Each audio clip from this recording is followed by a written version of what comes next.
इस टॉपिक में हम नोमेनक्लेचर ऑफ एरोमेटिक हाइड्रोकार्बन्स को स्टडी करेंगे। यहाँ तक पहुँचने से पहले हमें इन दोनों बातों का अच्छे से आइडिया है। हमें मालूम है कि नोमेनक्लेचर का मतलब है किसी चीज़ को नाम देने का तरीक़ाकार। हमें यह भी मालूम है पिछले टॉपिक से कि हाइड्रोकार्बन्स, एरोमेटिक हाइड्रोकार्बन्स क्या होते हैं। तो यहाँ पर हम अपनी डिस्कशन रखेंगे कि इन एरोमेटिक हाइड्रोकार्बन्स को हम नाम कैसे दें। अगेन थोड़ा सा रिवाइज कर लेते हैं जो अब तक हमें एरोमेटिक हाइड्रोकार्बन्स के बारे में मालूम है। हमें मालूम है कि हमारे पास 6 कार्बन एटम्स का एक रिंग होता है और वो 6 कार्बन एटम्स आप यहाँ देख सकते हैं इस फॉर्म में होते हैं। और ये 6 कार्बन एटम्स जो हैं आपस में भी बॉन्ड बनाते हैं और हाइड्रोजन से भी बॉन्ड बनाते हैं। कार्बन के बारे में हमें एग्जैक्टली मालूम है कि ये 4 बॉन्ड्स बनाते हैं। तो अगर अब इस रिंग के अंदर हम कोई से भी कार्बन की बात करें तो हम काउंट कर सकते हैं जो बॉन्ड्स हैं। जैसे फॉर एग्जांपल मैं इस कार्बन एटम की बात करूं, इसने 4 बॉन्ड्स बनाए हुए हैं, 4, ठीक है। 2 बॉन्ड इस कार्बन एटम के साथ हैं, 1 बॉन्ड इस कार्बन एटम के साथ है और सिर्फ 1 बॉन्ड जो है वो खाली जगह पे हमने दिखाया। खाली जगह को हम ऑब्वियसली हाइड्रोजन से फिल करेंगे।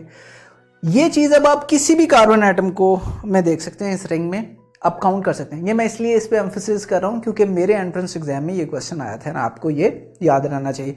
तो नेचुरली जो खाली लाइंस हैं उनकी जगह हम ये हैं हाइड्रोकार्बन्स, तो कार्बन हमने लिख दिया, जो खाली जगह हैं वो हम हाइड्रोजन से फिल कर देते हैं। तो basically this is our benzene का मॉलिक्यूल और ये बेंजीन रिंग है। अब हमने क्या देखना है कि इसको ड्रॉ करना बड़ा मुश्किल होगा। अब मैं पेपर में बैठ जाऊँ, एक कार्बन फिर दूसरा कार्बन फिर सिंगल बॉन्ड डबल बॉन्ड, ये वो बनाना हमें पड़ता है, बट इसका एक शॉर्टकट भी कोई होना चाहिए। तो अब हम शॉर्टकट को देखते हैं, शॉर्टकट कैसे आ सकता है। वापस अपने 6 रिंग्स रखते हैं। अब इन 6 रिंग्स को हम कनेक्ट कर देते हैं सिंगल लाइन से। मैं इसको एक लाइन से ड्रॉ कर दूंगा, इसको लाइन से कनेक्ट कर दूंगा, इसको, इन सबको मैं एक सिंगल लाइन से। और जो शेप बनी वो मेरे पास हेक्सागोन बनी, इसके 6 कॉर्नर्स हैं, आप देख सकते हैं। अब बट ये तो सिर्फ हमारा कंप्लीट बेंजीन नहीं है। बेंजीन के अंदर तो हाइड्रोजन भी है, तो वो हम इस तरह लिख देते हैं, ठीक है। और बेंजीन के साथ हम बॉन्ड्स भी, हाइड्रोजन के साथ बॉन्ड्स भी बना लेते हैं कार्बन के। तो ये जो कॉर्नर हैं यहाँ पे हम कुछ लिखते नहीं हैं हाइड्रोजन की प्रेजेंस को, बिकॉज ये अंडरस्टूड बात है कि इसमें हाइड्रोजन ही होंगे। तो फिर ये जो डबल बॉन्ड है या ये जो डबल बॉन्ड है, इन तीनों डबल बॉन्ड्स को हम एक रिंग की फॉर्म में लिख देते हैं। ऐसा क्यों है ये आप अगले, रिंग ही क्यों, 2-3 लाइंस क्यों नहीं? आप 2-3 लाइंस भी डाल सकते हैं, वो भी ठीक ही होगा एंड ये भी ठीक है, बट अगले टॉपिक में हम देखेंगे कि रिंग क्यों बनाते हैं। तो एनीवे, बताने का मकसद यहाँ पे आपको समझाने का ये है कि अगर आपने बेंजीन रिंग ऐसे बनाया तो भी वो 100% ठीक है। यानी इस तरह लिख लें चाहे आप, या इस तरह लिख लें, ये दोनों बातें सेम हैं। अच्छा, यहां तक जान लेने के बाद अब हम अपने पहले पॉइंट की तरफ जाते हैं जो बुक में लिखा हुआ है नोमेनक्लेचर का। और वो एक लंबी सी स्टोरी है कि मोनो सब्स्टिट्यूटेड बेंजीन डेरिवेटिव्स को नेम करते हैं प्रीफिक्सिंग पहले डालने से, ये वो। अब इसको जरा हम आसान करते हैं, या इसके अंदर जो इंटरेस्टिंग पॉइंट है वो ये है कि मोनो सब्स्टिट्यूटेड बेंजीन डेरिवेटिव्स। सबसे पहले मैं आपको बताता हूं मोनो सब्स्टिट्यूटेड बेंजीन। मोनो का मतलब एक, सब्स्टिट्यूएंट का मतलब ये होता है किसी चीज को उसकी जगह से निकाल देना और किसी दूसरी चीज को उसकी जगह डाल देना। उर्दू में हम इस तरह कहेंगे, इंग्लिश में हम सब्स्टिट्यूटेड कहेंगे।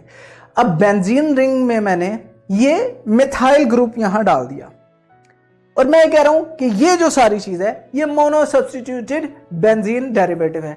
डेरिवेटिव इस वजह से क्योंकि ये बेंजीन से ही बना है। सब्स्टिट्यूटेड क्यों? सब्स्टिट्यूटेड के लिए आप वापस हम अपनी अंडरस्टैंडिंग को लेते हैं, इसको साइड पे लिख लेते हैं एंड यहाँ पे हम अपना बेंजीन रिंग बना लेते हैं। अब इसको, ये जो हाइड्रोजन आप देख रहे हैं, अगर मैं इसको यहाँ से हटा दूं, ये मेरे हाथ में आ गया, अब इसकी जगह मैं बेंजीन रिंग पे मिथाइल ग्रुप लगा दूं, तो मैंने क्या किया? हाइड्रोजन को निकाला, बेंजीन को डाला, यानी सब्स्टिट्यूट किया। एक ही मिथाइल ग्रुप है, इस वजह से ये मोनो सब्स्टिट्यूटेड है। किससे बना? ये बेंजीन से, इस वजह से हम इसे कहेंगे बेंजीन डेरिवेटिव्स।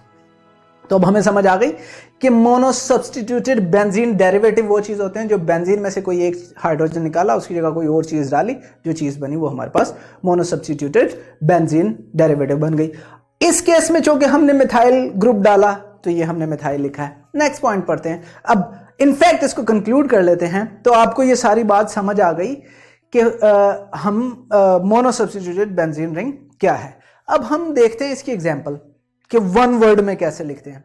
हमारे पास यहां हम देख सकते हैं एक बेंजीन रिंग है, बेंजीन रिंग के साथ हमारे पास मिथाइल ग्रुप है। तो इसमें दो चीजें हैं, एक मिथाइल है, एक बेंजीन है। तो जब हम इसे नाम देंगे तो कहेंगे मिथाइल बेंजीन, यानी प्रीफिक्स कर दिया, बेंजीन से पहले लिख दिया जो भी सब्स्टिट्यूएंट है उसका नाम। इसी तरह अगर मैं मिथाइल की बजाय यहां पे इथाइल ग्रुप होता तो दो चीजें हो गई इसमें हमारे पास, इथाइल एंड बेंजीन। तो जब इसका नाम लिखेंगे इथाइल और बेंजीन को इकट्ठा लिख देंगे, प्रीफिक्स कर दिया बेंजीन, प्री का मतलब है जो पहले आता है, और वो हमने इथाइल लिख दिया तो इथाइल बेंजीन, और इसे एज वन वर्ड हमने लिख दिया। इसकी जगह क्लोरीन होता तो क्लोरोबेंजीन लिख देते। ठीक है, तो आई एम श्योर यहां तक हमारी जो अंडरस्टैंडिंग है वो डेवलप हो गई। अब कुछ मोनो सब्स्टिट्यूएंट ऐसे भी होते हैं बेंजीन के डेरिवेटिव, यानी जो बेंजीन की चीजें जिनको हम स्पेशल नेम्स देते हैं, खास नाम देते हैं, जिसकी एग्जांपल हम देखते हैं। फॉर एग्जांपल हमने ये देखा कि हमारे पास एक बेंजीन रिंग है और उसके साथ एक मिथाइल ग्रुप अटैच्ड है। अब ये इसका नाम तो मिथाइल बेंजीन है और हमें मालूम है मिथाइल बेंजीन है, लेकिन इसका एक खास नाम भी है जो हम इसे देते हैं, वो है टोलिन। अब बेसिकली जो स्पेशल नेम्स है यूजुअली अमूमन जब ये चीज़ें डिस्कवर हुई थी या बनाई गई थी फर्स्ट टाइम, तो जो नाम इन्हें दिए गए वो इनको स्पेशल नाम कहलाए और वही हम स्पेशल नाम के तौर पे इनको यूज़ भी करते हैं। तो यू कैन कॉल इट इधर मिथाइल बेंजीन और टोलिन, ये दोनों बातें सेम होंगी। इसी तरह अगर हम इसकी जगह एक हाइड्रोक्सिल ग्रुप लगा दें तो इसमें दो चीज़ें, हाइड्रोक्सिल ग्रुप है, एन बेंजीन है, एक वर्ड के नाम पे लिखेंगे तो वो हाइड्रोक्सिल बेंजीन बनेगा। बट इसका आप हमारा चैप्टर है पूरा इसके ऊपर फिनोल, तो हम इसे फिनोल भी कहते हैं। फिर अगेन अगर मैं OH की जगह NH2 लगा दूं तो वो मेरा, इसमें दो चीज़ें, अमाइनो ग्रुप है एंड बेंजीन है, इसको हम लिखेंगे amino benzene as one word. लेकिन इसका जो स्पेशल नेम है वो है एनिलीन, तो आपने एनिलीन को भी ऐसे याद रखना है। नेक्स्ट एग्जांपल में हम देख सकते हैं हमारे पास C डबल बॉन्ड OH है। अब आई एम श्योर पिछले 8th चैप्टर में हमने ये डिस्कस किया था कि C डबल बॉन्ड OH जो है वो कार्बोक्सिलिक एसिड होता है या कार्बोक्सिलिक ग्रुप होता है। तो इसमें हमारे पास दो चीज़ें हैं, कार्बोक्सिल है एंड बेंजीन है।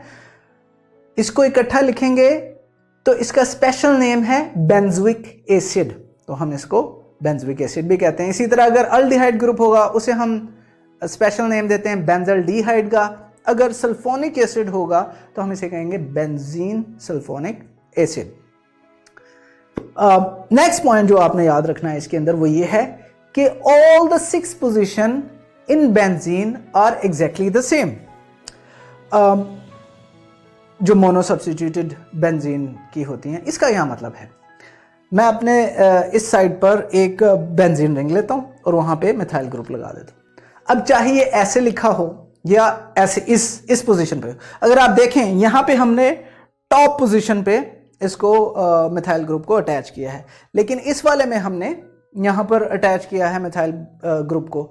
अगर मैं कह रहा हूं ये दोनों एक जैसे हैं, आप कहते हैं सर कैसे एक जैसे हैं, यहाँ ऊपर लगा हुआ है, यहाँ पे राइट साइड पे लगा हुआ है, तो ये तो एक जैसे नहीं हुए।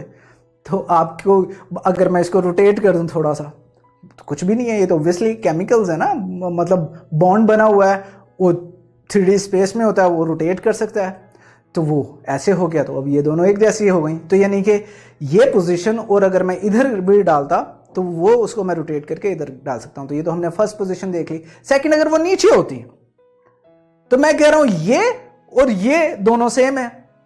आप कहेंगे कैसे सेम है सर, यहां तो ये टॉप पे है, यहां और दूसरे वाले में ये नीचे जाके लगा हुआ है। तो अगर मैं इसको पकड़ के रोटेट करूंगा तो वो वापस ऊपर आ जाएगा। ठीक है, it's the same thing, all 6 positions are same, we said that. कहीं पे भी लिख लें वो एक ही बात है। तो एंट्रेंस एग्जाम में आपने इस चीज़ का ध्यान रखना है कि ये दोनों चीज़ें मुख्तलिफ नहीं है। इसी तरह अगर मैं नीचे लिख दूं और उसको रोटेट कर दूं तो वो ऊपर आ जाएगा। इसी तरह बाकी यहाँ पे लिखूं, इसको भी मैं वापस इसी तरह कर सकता हूँ। लास्ट 5th पोजीशन ये है, इसको भी मैं रोटेट करके थोड़ा सा वैसे बना सकता हूँ। तो ये 6 के 6 पोजीशन जो हैं वो सेम है। नेक्स्ट पॉइंट जो हमने याद रखना है वो ये है कि when a hydrogen atom is removed from benzene, अब याद होगा आपको हमने अल्केन में से जब एक हाइड्रोजन निकाला था तो हमें अल्काइल बना था, जो चीज़ बनी थी हमने उसे अल्काइल का नाम दिया और उसे कैपिटल R से हम लिखते आ रहे हैं अब तक। यहाँ पर अगर हम बेंजीन रिंग में से एक हाइड्रोजन निकाल देंगे, जो चीज़ बनेगी उसे हम कहेंगे फिनाइल ग्रुप, ठीक है। उसे C6H6 एक छोटे से हाइफन से लिख देंगे, या फिर सिंपली PH हाइफन, इसका मतलब हमारे पास फिनाइल ग्रुप ही है। और इस तरह के जो सब्स्टिट्यूटेड ग्रुप्स होते हैं उनको हम एराइल ग्रुप्स कहते हैं। मिसाल के तौर पे ये हमारे पास एक बेंजीन रिंग है, यहाँ से अगर मैं हाइड्रोजन निकाल दूं तो ये फिनाइल ग्रुप बन गया, ठीक है। अब उसकी जगह मैं CH3 लगा दूं तो ये मोनो सब्स्टिट्यूटेड बेंजीन रिंग है, लेकिन ये जो रिंग है अब ये हम इसे कहेंगे ये एराइल ग्रुप है जिसके साथ एक CH3 अटैच्ड है। नेक्स्ट एंड थर्ड पॉइंट जो इंपॉर्टेंट दिया गया बुक में वो ये कि द सेकंड सब्स्टिट्यूएंट, इससे पहले हम बार बार एक बात कर रहे थे mono substituent benzene derivative, mono substituent, यहाँ पे अब हम एक और सब्स्टिट्यूएंट डालते हैं। उससे पहले मैं आपकी अटेंशन एक खास बात की तरफ लेके जाना चाहता हूँ कि ये जो दोनों पोजीशंस हैं ये एग्जैक्टली सेम होंगी, चाहे ऊपर लिखा हो चाहे नीचे लिखा हो, ठीक है। वैसे तो 6 के 6 सेम है, बट ये भी हमारे पास सेकंड के केस में ये सेम होंगी, और ये चाहे इधर लिख दूं मैं या इधर लिख दूं ये भी सेम होंगी। इसी तरह नीचे होगी वो भी सेम होगी। तो अगर इन दोनों की तीनों पोजीशंस को मैं एक साथ लिख दूं तो मैं कह सकता हूं ये इधर लिख लूं या दूसरे केस में दूसरी साइड पे लिख लूं तो ये सेम है। मीनिंग कि अगर मैं सेकंड सब्स्टिट्यूएंट डालूं, जैसे कि आप देख सकते हैं हमने एक क्या किया, मिथाइल ग्रुप डाला, एक और मिथाइल ग्रुप डाल दिया और वो डाल दिया हमने यहां पर। अब यहां लिखा हो मिथाइल ग्रुप या यहां लिखा हो, एक ही है ना, तो वो दोनों सेम पोजीशंस हैं, ये या ये, और ये हम पीछे देख चुके हैं। इसी तरह अब अगर मैं एक और डेरिवेटिव लूं बेंजीन का जिसमें दूसरा वो एक टॉप पे हो और एक नीचे हो, अब ये और ये सेम नहीं है, इसके साथ एडजेसेंट पोजीशन पे मिथाइल ग्रुप अटैच था, बट जबकि इस केस में एक पोजीशन छोड़ के दूसरी पोजीशन पे, यानी कि अगर ये फर्स्ट है सेकंड तो वो थर्ड पे जाके कनेक्टेड है, ठीक है। और अगर आप कहें कि सर इधर लिखा हो मैं 4 5 पे ले आऊं तो नहीं, वो एक ही बात होगी, फिर मैं 5 इधर से काउंटिंग नहीं करूंगा, मैं 1 2 3 इधर से करूंगा और वो सेम होगा। तो ये पोजीशन और ये पोजीशन सेम होती हैं, इसलिए हम इसे 1 3 डाइमिथाइल बेंजीन कहेंगे, इसे हम 1 और 2 डाइमिथाइल बेंजीन कहेंगे। अगेन आप कह सकते हैं सर इसे हम 1 6 क्यों नहीं या 1 5 क्यों नहीं कह देते, क्योंकि हमने काउंटिंग हमेशा नंबरिंग वहां से करनी है कि हमारे सेकंड सब्स्टिट्यूएंट को लोवेस्ट नंबर मिले। तो मैं इधर से 1 2 3 4 5 नहीं करूंगा, मैं हमेशा इधर से करूंगा। इसी तरह अगर मैं इसकी बात करूं तो मैं इधर से 1 2 3 करूंगा, इधर से 1 2 3 4 5 करता हुआ नहीं जाऊंगा। तो ये दो यूनिक पोजीशंस हैं, ये एक इंडिविजुअल पोजीशन है, ये एक इंडिविजुअल पोजीशन है। तीसरी पॉसिबिलिटी जो है वो ये है कि एक मिथाइल ग्रुप ऊपर है दूसरा मिथाइल ग्रुप नीचे है, तो ये भी थर्ड डिस्टिंक्ट यूनिक पोजीशन है। इस केस में आप देख लें, चाहे इसे रोटेट करें यहां, ये एक ही चीज होगी, और इसमें 1 2 3 4th पोजीशन पे सेकंड मिथाइल ग्रुप है, तो हम इसका नाम देंगे 1 4 डाइमिथाइल बेंजीन। अब इनको एक खास नाम भी दिया गया है, इस पोजीशन को जो बिल्कुल ओरिजिन के साथ है, मैंने एक वर्ड यूज किया ओरिजिन के साथ, उसे हम कहेंगे ऑर्थो। जो जिसके मिडल में एक चीज आ गई, ओरिजिन और हमारे सब्स्टिट्यूएंट के मिड में आ गई, मिड में, उसे हम मेटा पोजीशन कहेंगे। ये देखिए 1 2 3 थर्ड पे है तो मिड में एक खाली जगह आ गई, और जो सबसे परे है सबसे दूर है, डिस्टेंस पे है, वो हम पैरा पोजीशन कहेंगे। तो इसको हम सिंपली ऑर्थोजाइलिन कह देंगे, इसको मेटाजाइलिन कह देंगे, क्योंकि ये मेटा पोजीशन है, चाहे वो इधर हो या इधर हो वो पोजीशन मेटा ही होगी। और इसको हम पैरा जाइलिन कहेंगे, क्योंकि ये सबसे परे या सबसे दूर है या सबसे उसे ओरिजिन से दूर है। तो these are the 3 distinct position. अब यहां तो हमारे केस में था कि सेम हमने ग्रुप लिए थे मिथाइल मिथाइल, अगर ये डिफरेंट हो सब्स्टिट्यूएंट, जैसे कि आप इस केस में देख सकते हैं हमारे पास एक NH2 है और एक CHO है। अब सवाल ये आता है कि हम फर्स्ट पोजीशन किसको दें, NH2 को दें या CHO को दें। इसके लिए हमें एक प्रायोरिटी लिस्ट दी गई है, यानी हमें साइंटिस्ट केमिस्ट जिन्होंने इस IUPAC नॉमेनक्लेचर को डिवाइस किया बनाया, उन्होंने कहा एक प्रायोरिटी लिस्ट दे देते हैं। और वो प्रायोरिटी लिस्ट क्या है, वो ये है COOH CN CHO CO CH3N इस तरह ये पूरी। तो जो लेफ्ट मोस्ट पोजीशन पे आएगी वो सबसे ज़्यादा प्रायोरिटी पे जाएगी, उसको हम नंबर 1 पोजीशन देंगे। अगर आप मेरे पास इसमें देखें, ये दोनों CHO भी मेरी प्रायोरिटी लिस्ट में है, NH2 भी मेरी प्रायोरिटी लिस्ट में है, तो CHO पहले आया है लिस्ट में, NH बाद में आया, तो जो पहले आया उसे पहली पोजीशन देंगे। CHO को नंबर 1 पोजीशन दी। अब अगेन हमने नंबरिंग करनी है तो हम ऊपर से करेंगे इस तरह के NH2 को नियरेस्ट पोजीशन मिले वो होगी 2, तो 1 2 3 4 5 6। अब हमें मालूम पड़ गया कि इसको हमने सेकंड पे हमारा सब्स्टिट्यूएंट है, सेकंड पे क्या है अमाइनो, तो 2-अमाइनो। और CHO वाले को हम पहले ही एक स्पेशल नेम दे चुके हैं, वो है बेंजिल डीहाइड। तो इसका जो कंप्लीट नाम बनेगा वो बनेगा 2-अमाइनो बेंजिल डीहाइड। फिफ्थ इंटरेस्टिंग पॉइंट ये है कि अगर हमारा जो सब्स्टिट्यूएंट है वो हमारी प्रायोरिटी ऑर्डर लिस्ट में है ही नहीं, यानी जो आपकी लिस्ट देख रहे हैं इनमें ना हो, तो कैसे नाम देंगे। जैसे कि आप ये एग्जांपल मेरे पास देख सकते हैं, और हमने प्रायोरिटी ऑर्डर लिस्ट भी साथ लिखी है। अब आयोडीन एंड क्लोरीन दोनों ही इसमें नहीं है, तो इसको कैसे नाम देंगे हमने अल्फ़ाबेटिकली देना है। अब अल्फ़ाबेटिकली का मतलब ये है कि जो अल्फ़ाबेट्स में यानी ABCD में बाद में आता है उसको नंबर 1 पोजीशन देंगे। अगर मेरे पास यहाँ पे 2 चीज़ें हैं, आयोडीन एंड क्लोरीन, ABCD में C comes before I, C पहले आता है I बाद में आता है, तो I को नंबर 1 पोजीशन देंगे। इसको 1 दे दी, यहाँ से 1 करेंगे 2 3, तो क्लोरीन किस पे आया 3 पे, तो इसका नेमिंग जो बनेगी वो बनेगी 3-क्लोरो-आयोडोबेंजीन। ठीक है। इसी तरह सेकंड एग्जांपल में हम देखते हैं, हमारे पास NO2 है और ब्रोमीन है। NO2 का मतलब है नाइट्रो, ठीक है, आपने उसके नाम से याद रखना नाइट्रो। तो इसका अल्फाबेटिकली क्या होगा, ऑब्वियसली B ब्रोमो जो ब्रोमीन है तो B कम्स बिफोर N, तो हम N को नंबर 1 पोजीशन देंगे, ब्रोमीन को 2 पोजीशन देंगे, तो ये बनेगा 2-ब्रोमो नाइट्रोबेंजीन।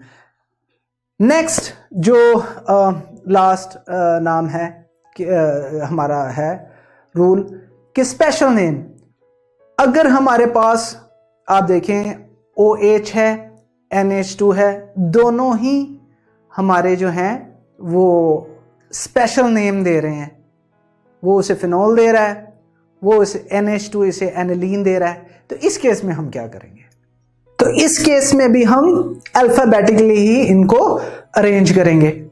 आप देख सकते हैं amino and phenol, P comes after definitely A, तो OH को फर्स्ट पोजीशन मिल जाएगी 1 2 3 4, और अमाइनो जो है वो 4th पोजीशन पे, इसका नाम बनेगा 4-अमाइनो फिनोल। इसी तरह अगर क्लोरोबेंजीन सल्फोनिक एसिड की बात करेंगे तो क्लो C comes before sulphonic S, तो हम सल्फोनिक को ग्रुप 1 पोजीशन देंगे, एंड 2 3 4 पे क्लोरीन, तो 4 क्लोरोबेंजीन सल्फोनिक एसिड आएगा।